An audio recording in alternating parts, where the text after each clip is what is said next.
ఈ అంశ భాగాన్ని మీరు మనసును పెడితే ఎవరు నూతన సంవత్సరంలో నూతన కార్యాలు పొందుతారు? నూతన సంవత్సరంలోనికి వచ్చామని నూతనమైన వస్త్రాలు ధరించడం ద్వారా నూతన కార్యాలు జరుగుతాయా, లేక నూతన సంవత్సరం వచ్చినందుకు నూతన కార్యాలు జరుగుతాయా అంటే ఆ రెండూ కాదు.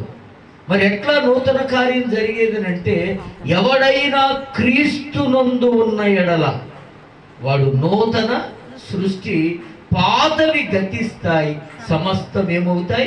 క్రొత్తవవుతాయి అన్నాడు. హల్లెలూయా.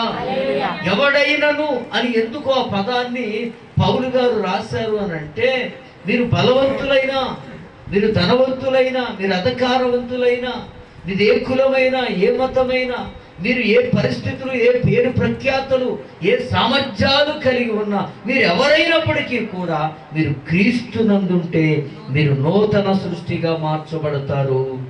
పాతవన్నీ గతిస్తాయి.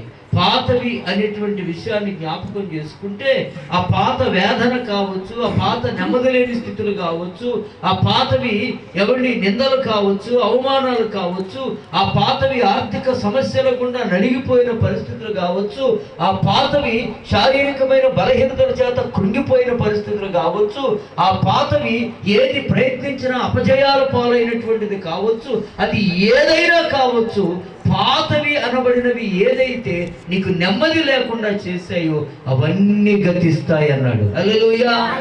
ఎప్పుడు నువ్వు క్రీస్తునందుంటే ఆ పాతవన్నీ కూడా గతించి సమస్తం ఏమవుతాయంట?